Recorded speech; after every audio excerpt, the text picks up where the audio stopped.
45. Estranho Azoth. No laboratório alquímico improvisado no sótão sem janelas do crematório, uma pequena chama azul tocava a base de vidro curva de um frasco suspenso. O líquido aqueceu-se e mudou de estado, subindo como vapor por meio da coluna de destilação para ir parar no condensador e derramar-se em gotas no frasco de coleta. O afilhado dourado recuperou-o e segurou-o em frente a uma glave para examiná-lo. Fluido claro. Poderia ser água, mas não era. Era Azoth, uma substância ainda mais preciosa do que o ouro que produzia, porque, diferentemente do ouro, ela tinha múltiplas e maravilhosas aplicações e uma única fonte em todo o mundo. Ele mesmo, pelo menos enquanto seu comportamento fundamental permanecesse secreto. Um único frasco pousava vazio sobre a mesa de trabalho. O rótulo dizia espírito de bibliotecário, e Theon sentiu uma fisgada de repugnância. Ali estava a essência vital do camponês órfão sem nome que tinha um hábito imperdoável de ajudá-lo, sem motivo, enquanto permanecia sem malícia, como se fosse uma coisa normal de se fazer. Talvez fosse repugnância. Theon empurrou o frasco vazio para o lado, abrindo espaço para o próximo procedimento, ou talvez fosse desconforto. O mundo todo o via da forma que ele queria ser visto, como uma força incontestável, completo e em total comando dos mistérios do universo, exceto por estranho, que sabia quem de fato ele era. Ele cerrou os dentes, se ao menos pensou, Laszlo tivesse a cortesia de deixar de existir, então talvez pudesse lhe ser grato. Mas não enquanto estava lá, sempre lá, uma presença benigna, rindo com os guerreiros ou fazendo alegremente o que precisava ser feito. Ele até criou o hábito de ajudar o cozinheiro da caravana a esfregar a grande panela de sopa com areia. O que ele estava tentando provar? Theon balançou a cabeça. Ele sabia a resposta, só não a entendia. Laszlo não estava tentando provar nada. Nada era estratégico com ele. Nada era fingimento. Estranho era apenas estranho e se oferecia seu espírito, sem querer nada em troca. Theon era grato, mesmo que fosse ressentido em igual ou maior medida. Ele tinha retirado demais de seu próprio espírito, e aquele era um jogo perigoso. A brincadeira de Laszlo de que aquilo lhe deixaria feio não tinha errado o alvo, mas aquela não era sua única preocupação.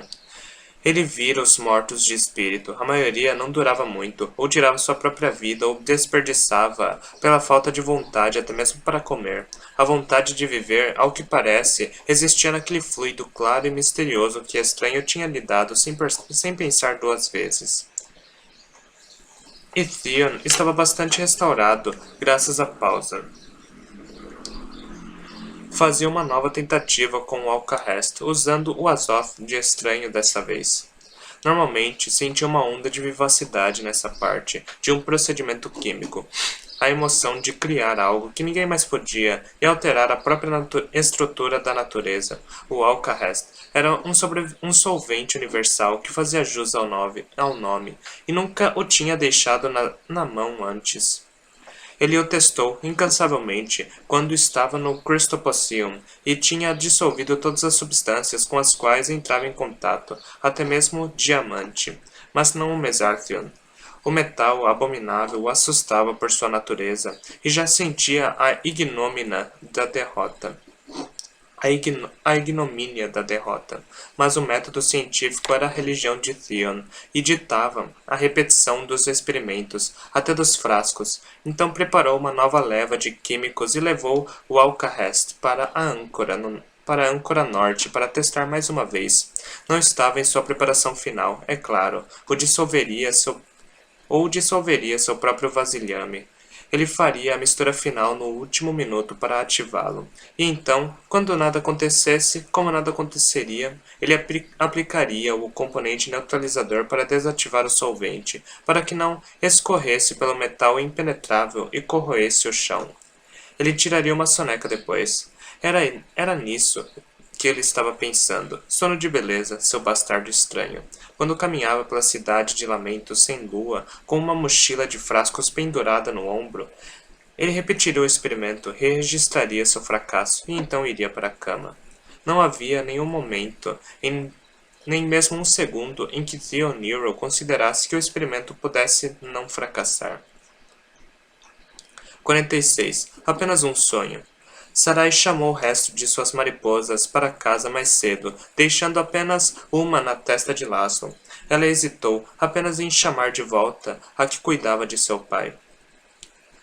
Enquanto o observava, corrigiu-se, não cuidava dele. Não era isso que ela estava fazendo. Ali ela finalmente tinha o encontrado, e não podia nem mesmo olhar dentro de sua mente. Era um alívio, admitiu por fim, desistindo e retirando a mariposa da parede, fazendo-a sair pela janela de volta ao ar. Estava com medo de saber o que aconteceria, o que encontraria em seus sonhos agora que ele sabia que a filha estava viva. Será que depois de tudo ainda havia alguma capacidade para a esperança nela, de que ele pudesse estar contente por não estar morta? Ela afastou a ideia. É claro que ele não estaria contente, mas esta noite não precisava saber. Ela deixou-o com seus pensamentos, quaisquer que fossem eles. A jornada dos telhados até o terraço era longa para os pedacinhos esvoaçantes, as mariposas, e nunca estivera tão impaciente naqueles minutos enquanto os insetos subiam pelas alturas do ar. Quando por fim chegaram e atravessaram a porta do terraço, viu os fantasmas fazendo guarda e lembrou, com um susto, que era uma prisioneira. Quase havia esquecido e não se demorou pensando nisso. A maior parte de sua atenção estava com Laszlo. Ela ainda estava no quarto, junto com ele, quando, lá em cima, em seu quarto, entreabriu os lábios para receber suas mariposas de volta. Ela virou-se de costas para ele. No sonho, muito embora soubesse que ele não podia ver sua boca real, ou as mariposas desaparecendo dentro dela. As asas roçaram em seus lábios, suaves como o beijo de um fantasma, e tudo o que podia pensar era como a visão disso o teria enjoado. Quem é que gostaria de beijar uma garota que come mariposas? Eu não as como, ela argumentou consigo mesma. Seus lábios ainda têm gosto de sal e fuligem. Pare de pensar em beijar. E então, a experiência comum de deitar na cama na escuridão, seu corpo real em sua cama real, na quietude de saber que tanto a cidadela quanto a cidade estavam dormindo e com um fio de sua consciência ainda esticado até lamento. Fazia anos que não se deitava antes de o sol nascer. Assim, como Laszlo tinha deitado rígido, enquanto sua ansiedade para dormir mantinha o sono distante. O mesmo aconteceu com Sarai, uma consciência aguçada de seus membros levantando dúvidas breves sobre como ela os arranjava, quando não estava pensando neles. Ela alcançou algo como sua posição natural de dormir, deitada de lado, com as mãos sob a face. Seu corpo cansado e mente mais cansada ainda, que tinham parecido em sua exaustão, afastar-se um do outro como barcos à deriva, fizeram as pazes com as ondas. Contudo, seus corações estavam batendo rápido demais para dormir. Não de pavor, mas de agitação, caso aquilo não funcionasse, e de entusiasmo, tão selvagem e suave quanto um caos de asas de mariposas, caso aquilo funcionasse. No quarto, lá embaixo, na cidade, ela ficou em pé, diante da janela por um tempo, e falou com Laszlo de um jeito novo e tímido, e aquela sensação de iminência não passou. Sarai pensou nos lamentos invejosos de Ruby, sobre como ela podia viver. Ela nunca havia sentido que aquilo era verdade, mas agora sim. Era viver, se era um sonho? Apenas um sonho, lembrou-se, mas as palavras tinham pouco sentido quando os nós do tapete, feito à mão dos seus pés imaginários, eram mais vívidos do que o travesseiro macio de seda sob sua face real. Quando a companhia desse sonhador a fez sentir-se acordada pela primeira vez, mesmo enquanto tentava dormir. Ela estava ansiosa, parada lá com ele. Sua mente estava inquieta. Eu me pergunto se será mais fácil cair no sono se eu não estiver falando. É claro, ele respondeu. Você quer se deitar? Ele corou com a própria sugestão. Ela também. Por favor, fique à vontade. Posso te trazer alguma coisa?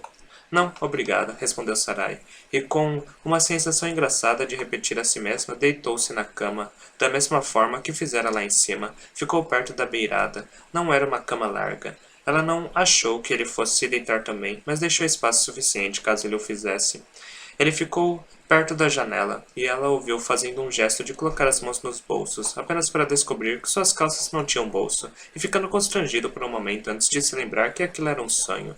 Então, os bolsos apareceram, e suas mãos entraram. Sarai dobrou as mãos mais uma vez sob a face. Essa cama era mais confortável do que a sua. O quarto inteiro era. Ela gostava das paredes de pedra e vigas de madeira que tinham sido construídas por mãos humanas e ferramentas em vez de pela mente de Skeksis. Era confortável e agradável também. Era aconchegante. Nada da cidadela era aconchegante. Nem mesmo sua alcova atrás do closet, embora chegasse perto, surpreendeu-a com uma força renovada o fato de ser a cama de seu pai, da mesma forma que a cama na alcova havia sido dele antes de ser dela. Quantas vezes ela o tinha imaginado deitado, acordado ali, planejando assassinatos e vingança? Agora, enquanto ela estava deitada ali, pensou nele como um garoto, temendo ser roubado e levado para a cidadela. Se ele tivesse sonhado em ser um herói, ela pensou, como imaginou que seria. Nada do que era, ela tinha certeza. Nada do que era, ela tinha certeza. Nada como um templo arruinado onde apenas fantasmas podem entrar. E então, bem, não foi repentino, exatamente. Em vez disso, Sarai tornou-se consciente de que algo estava levemente diferente. Ela entendeu o que era. Ela não estava mais em múltiplos lugares, mas apenas em um. Ela tinha deslocado sua concentração do corpo real, deitada em sua cama real, e da mariposa na testa de Laszlo. Ela estava apenas ali, e sentiu que era ainda mais real por isso. Oh, ela sentiu-se, dando-se conta de onde estava. Ela estava ali, tinha funcionado. O fio que ligava a mariposa não tinha se rompido. Ela estava dormindo.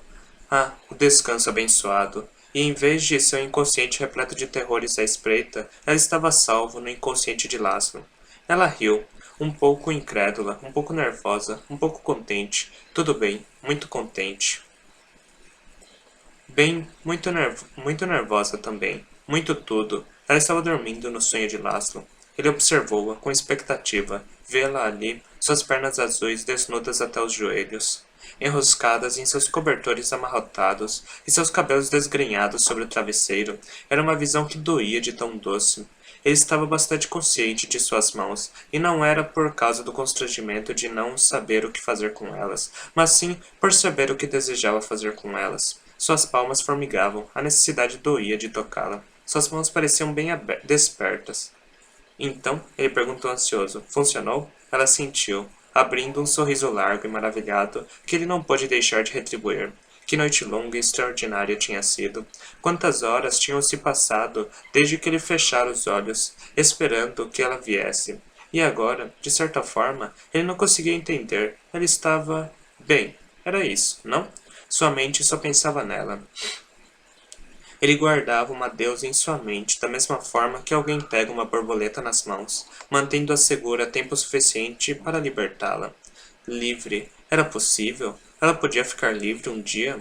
Sim, sim, de certa forma. Bem, então, ele disse, sentindo uma amplidão de possibilidades tão imensa quanto os oceanos. Agora que você está aqui, o que fazemos? Era uma boa pergunta. Com as infinitas possibilidades do sonho, não era fácil reduzi-las. Podemos ir para qualquer lugar, disse Laszlo. O mar, podíamos navegar um Leviatã e libertá-lo. Os campos de Thanagost, generais e lobos soltos e botões de Ulola, pairando como bolhas vivas, ou a espiral de nuvem. Podíamos subir nela e roubar esmeraldas dos olhos do sarcófago, como Caliste. Você gostaria de se tornar uma ladra de joias, senhorita? Os olhos de Sarai brilharam. Isso parece divertido, disse ela. Tudo soava maravilhoso. Mas você só mencionou lugares e coisas reais até agora. Sabe do que eu gostaria? Ela estava sentada sobre os joelhos na cama, com os ombros eretos e as mãos unidas sobre as pernas. Seu sorriso era uma espécime brilhante e ela usava a lua no pulso. Laszlo ficou deslumbrado ao vê-la. O quê? Ele perguntou. Qualquer coisa, pensou. Eu gostaria que os fabricantes de asas viessem para a cidade. Os fabricantes de asas, ele repetiu, em algum lugar dentro dele, como se um zumbido de engrenagens e um ruído de cadeados, um cofre antes insuspeito de satisfação, tivesse sido aberto. Como você mencionou outro dia, disse Sarai, delicada em sua postura acanhada e excitação infantil. Eu gostaria de comprar asas e testá-las, e depois disso, talvez, nós possamos tentar montar em dragões e ver o que é mais divertido. Laszlo teve de rir. Ficou cheio de satisfação. Ele achou que nunca tivesse rido desse jeito antes. Desse novo lugar dentro dele, onde tanta satisfação estava esperando em reserva. Você acabou de descrever meu dia perfeito, disse ele, e estendeu a mão, e ela pegou-a. Ela levantou-se e saiu pelo lado da cama, mas quando seus pés tocaram o chão, um grande abalo fez um tum na rua. Um tremor sacudiu o quarto. Gesso choveu do teto e toda a excitação desapareceu do rosto de Sarai. Oh, deuses, ela disse em um sussurro. Está acontecendo. O quê? O que está acontecendo? Os terrores, meus pesadelos, eles estão aqui. 47. Os terrores. Mostre-me, pediu Laszlo, que não estava com medo. Como dissera antes, se o terror dela se derramasse, eles lidariam com isso juntos. Mas Sarai balançou a cabeça selvagem. Não, isso não. Feche as janelas. Corra. Mas o que é? Ele perguntou. Ele moveu-se na direção da janela, não para fechá-la, mas para olhar para fora. Mas antes que fizesse isso, a janela fechou-se à sua frente, com um ruído forte, e o trinco caiu firmemente no lugar. Com as sobrancelhas erguidas, ele voltou-se para Sarai. Bem, parece que você não é impotente aqui, afinal das contas. Quando ela o observou confusa, Laszlo apontou para a janela e falou, Você fez isso, não eu. Eu fiz? Ela perguntou. Ele assentiu. Ela levantou-se, mas não tinha tempo para reunir sua coragem, porque lá de fora, o tum veio de novo, mais baixo agora, e com tremores mais sutis, e então, de novo e de novo, em uma repetição rítmica. Tum, tum, tum. Sarai afastou-se da janela.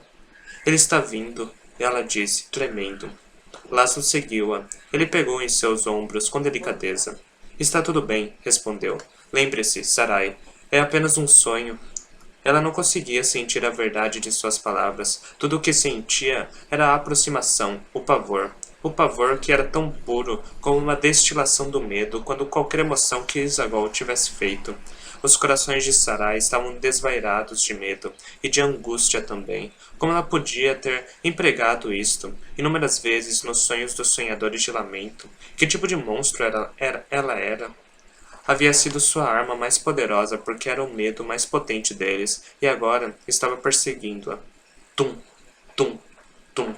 Grandes passos incansáveis, mais próximos, mais altos. Quem é? Perguntou Laszlo, ainda segurando os ombros de Sarai. Seu pânico, ele descobriu, era contagioso. Parecia passar da pele dela para a dele, subindo pelas mãos e braços em vibrações de medo. Quem está vindo? Shh! Ela pediu, com os olhos tão arregalados que mostravam um anel completo de branco. E quando ela sussurrou, foi como uma respiração moldada em palavras, e não fez nenhum som. Ele vai te ouvir. Tum. Sarai congelou. Não parecia possível que seus olhos se arregalassem ainda mais. Mas foi o que aconteceu, e, naquele breve momento de silêncio, os passos cessaram. A pausa terrível que todos os lares de lamento tinham temido por 200 anos. O pânico de Sarai suplantou a racionalidade de Laszlo, de forma que os dois estavam nele, vivendo, quando as janelas, sem aviso, foram arrancadas das dobradiças, em uma confusão de madeira partindo-se e vidro estilhaçando-se. E lá, do lado de fora, estava a criatura, cujos passos sacudiam os ossos de lamento. Não era uma coisa viva, mas movia-se como se fosse, sinuosa, como um ravide e brilhante como um mercúrio derramado. Era todo Mesarthin. Era todo de Mesarthion, músculo, liso, esculpido para poder agachar e saltar. O flanco de um grande felino, o pescoço e a corcunda de um touro, asas tão afiadas e terríveis quanto as asas do grande serafim, embora em escala menor. Uma cabeça que era feita para os pesadelos. A cabeça era de cadáver. Era metal, é claro, mas como o relevo das paredes do quarto de Sarai, os pássaros e lírios tão reais que zombavam dos mestres entalhadores de lamento. Era praticamente vivo, ou melhor, praticamente morto. Era uma coisa morta, uma coisa podre, um crânio com a carne se soltando, revelando dentes até a raiz, em uma careta de presas, e no lugar dos olhos não havia nada, apenas uma terrível luz que tudo via. Ele tinha chifres grossos como braços, que afinavam até pontas afiadas, e bateu a pata no chão, atirando a cabeça para frente, com um rugido raspando sua garganta de metal. Era Razalas, a besta da âncora norte, e não era o verdadeiro monstro. O verdadeiro monstro estava montado nele, Scathis, deus das bestas, mestre do metal, ladrão de filhos e filhas, atormentador de lamento. Laszlo tinha apenas um mural grosseiramente desenhado para se orientar, mas viu o deus que havia roubado tanto, não só filhos e filhas. Embora esse fosse o cerne sombrio disso, Scathis havia roubado o céu da cidade, e a cidade do mundo. Que poder tremendo e insidioso isso exigiu, e ali estava o Deus em pessoa. Podia-se esperar uma presença para rivalizar a do Matador de Deuses, uma contrapartida sombria à sua luz, como dois reis se afrontando em um tabuleiro. Mas não, ele não era nada perto do Matador de Deuses. Mas ali não havia majestade sombria, não havia nenhuma magnificência. Ele era de estatura mediana, e o rosto era apenas um rosto.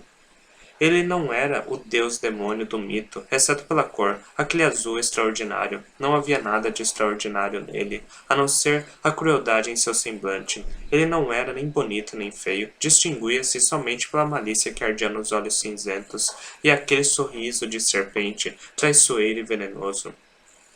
Mas ele montava em rasalas, e aquilo mais do que compensava por qualquer falta de grandiosidade divina. A besta, como uma extensão de sua própria psique, cada passo e movimento da cabeça eram dele, cada rugido que ecoava pela garganta de metal era dele, tão certamente como se emitido de sua própria garganta. Seus cabelos eram de um castanho escuro e ele usava uma coroa de Mesarthion, como com formato de uma grinalda de serpentes engolindo o rabo uma das outras. Elas moviam-se em sua fronte, em ondas sinuosas e devoradoras, em círculos incansáveis. Ele vestia um casaco de veludo e pó de diamantes com longas abas esvoaçantes no formato de lâminas de faca, e as botas eram de couro branco de espectral com fivelas de lis. Era uma coisa amaldiçoada esfolar um espectral e usar somente. Aquelas botas podiam quase ser de couro humano, de tão erradas que eram. Mas nenhum dos detalhes terríveis podiam responder pela pureza do pavor que tomou conta do quarto, por meio do sono, embora tanto Laszlo quanto Sarai tivessem perdido a noção desse fato, e estivessem à mercê das torrentes do inconsciente, aquele pavor puro, como Laszlo havia testemunhado inúmeras vezes desde que chegara a Lamento. Era um horror coletivo, que havia sido construído por 2 séculos. Quantos jovens, homens e mulheres haviam sido levados em todo aquele tempo e retornados sem memória depois desse momento? Esse momento, sua porta ou janela, quando o Deus chegou, chamando. Laszlo pensou em Suheila, Azurim e Arulfein, e tantos outros, levados assim, sem mais nem menos. Não importava o que suas famílias fizessem para mantê-los em segurança. Mais uma vez, a pergunta surgiu em sua mente. Por quê? Todos os meninos e meninas roubados, suas memórias levadas e muito mais do que isso. O berçário, os bebês. Por quê? Por um lado era óbvio e certamente nada novo. Se houve um dia um conquistador que não extorquiu esse dízimo devastador de seus súditos, ele é desconhecido na história. Os jovens são espólio de guerra, posses, mão de obra. Ninguém está seguro. Tiranos sempre levaram quem eles quiseram, e tiranos sempre o farão. O rei de Syriza tinha um harém até hoje. Mas isso era diferente. Havia alguma coisa sistemática nos sequestros, algo escondido. Era essa ideia que incomodava a mente de Laszlo, mas brevemente, apenas para ser encoberta pelo pavor esmagador. Há poucos minutos ele tinha pensado, indiferente, que podia capturar os terrores de Sarai como vagalumes em um pote de vidro. Agora, a enormidade desses terrores estava pronta para capturá-lo. Estranho, o sonhador, afirmou Scathis, estendendo uma mão despótica. Venha comigo. Não! Gritou Sarai. Ela agarrou o braço de Laszlo e apertou-o contra si. Scathis sorriu com malícia. Venha agora. Você sabe que não há segurança e não há salvação. Apenas rendição. Apenas rendição. apenas rendição. O que inundava Sarai era o sofrimento de qualquer um que tivesse ficado para trás, cada familiar ou noivo, namorado de infância ou melhor amigo, que não podia fazer nada a não ser se render enquanto seu ente querido era levado para cima. Hazalas apoiou-se em suas patas traseiras, com as garras imensas, descendo com força sobre o parapeito da janela e destruindo-a. Sarai e Laszlo recuaram aos tropeços, mas mantiveram-se unidos. Você não pode levá-lo, disse Sarai, com voz sufocada. Não se preocupe, criança, respondeu Skeksis, olhando-a fixamente com seus olhos frios. Estou levando-o para você. Ela balançou a cabeça em um ímpeto, diante da ideia de que isso fosse feito em seu nome. Como Isagal havia levado Aerofane para si, Skeksis levaria Laszlo para ela. Mas então, a ideia, o paradoxo dela, de Skeksis tirar Laszlo dela para levá-la até ela, dividiu Sarai em duas pessoas, aquela na cidadela e a outra em seu quarto, e descobriu a fronteira entre o sonho e a realidade, que tinha se perdido do medo. Isso era apenas um sonho, e desde que ela soubesse disso, não seria impotente dentro dele. Todo o medo foi varrido como poeira em uma tempestade. Você é a musa dos pesadelos, Sarai, disse a si mesma. Você é a mestra, não escrava deles. E ela levantou uma mão sem forma em sua mente, um ataque preciso, mas assim como com a Mahalath, deixou uma voz profunda dentro dela de decidir. E aparentemente a voz decidira que Skeksis estava morto. Diante dos olhos de Sarai e de Laszlo, o deus sacudiu-se, com os olhos se arregalando, em choque, enquanto uma Rashtek lhe atravessava o peito. Seu sangue era vermelho, tão vermelho quanto a pintura do mural, na qual ocorreu a Laszlo. Skeksis estava representado exatamente assim, atingido pelas costas, a espada cortando bem entre os seus corações. Uma bolha vermelha apareceu em seus lábios, e rapidamente ele estava morto. Muito rapidamente. Essa não era uma representação natural de sua morte, mas um claro lembrete disso. Você está morto. Fique morto. Deixe-nos em paz. Hazalas, a besta, congelou no lugar, todo Mesarthion morrendo com seu mestre, enquanto nas suas costas o Lorde dos Mesarthion caía, secando, desinflando, até que nada restasse, a não ser uma casca de carne azul, sem sangue e sem espírito, a ser carregado dali com um grito terrível, em um flash de branco derretido pelo grande pássaro, a aparição, que surgiu do nada e sumiu da mesma forma. O quarto estava silencioso, exceto pela respiração rápida. O pesadelo havia acabado, e Laszlo e Sarai ainda estavam unidos, olhando para a face de Hazalas, congelado, enquanto rosnava. Seus pés enormes ainda estavam em cima do parapeito da janela, garras enfiadas na pedra. Laszlo estendeu um braço trêmulo, fechando a cortina. O outro braço estava na posse de Sarai. Ela ainda o agarrava com seus dois braços enlaçados nele, como se quisesse lutar com Skeksis por ele. Mas a garota havia feito melhor do que isso, pois vencera o deus das bestas. Laszlo tinha certeza de que ele não havia feito nada daquilo. Obrigado, ele agradeceu, virando-se para ela. Os dois estavam tão perto um do outro, o corpo dela pressionado contra o braço dele. Ao virar-se, ficaram ainda mais próximos. A face, o rosto dele virado para baixo, o dela para cima, de forma que o espaço entre os dois era pouco maior do que o vapor de chá que, mais cedo naquela noite, havia pairado entre eles na mesa à margem do rio.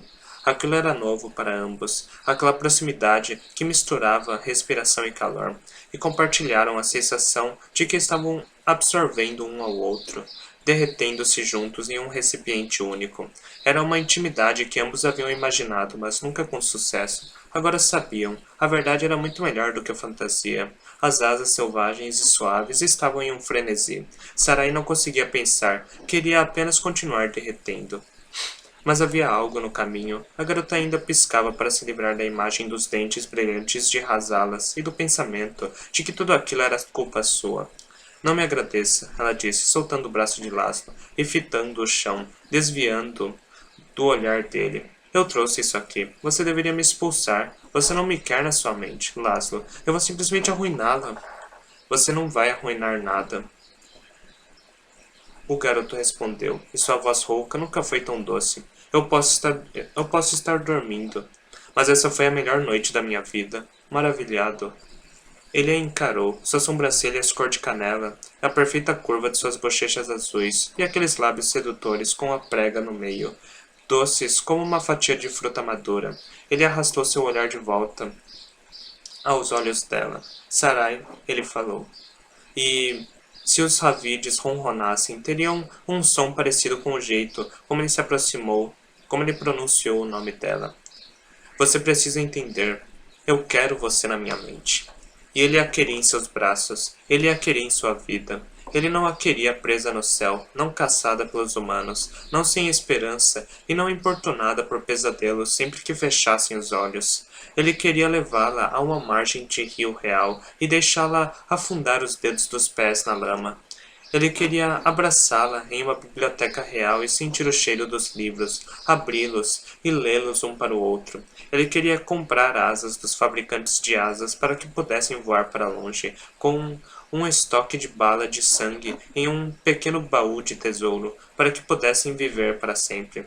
Laço soube, quando vislumbrou o que havia além da cúspide, que o reino do incompreensível era muito maior do que imaginara e desejava descobrir quanto maior com ela.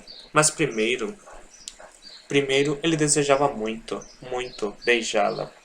Ele procurou consentimento em seus olhos e encontrou. Ela lhe deu gratuitamente. Era como um fio de luz passando de um para o outro, e era mais do que consentimento, era cumplicidade, desejo. A respiração de Sarai ficou mais rasa, e a garota deu um passo à frente, fechando aquele pequeno espaço. Havia um limite àquele derretimento, e ambos o encontraram, e desafiaram-no. Seu peito era duro contra o da garota, que era macia contra o dele. Suas mãos fecharam-se em torno da cintura dela, os braços dela em volta do pescoço dele. As paredes soltaram um brilho como de sol nascente na água revolta. Inúmeras entrelinhas acenderam-se, e nem Sarai nem Laszlo sabiam quem estava fazendo aquilo.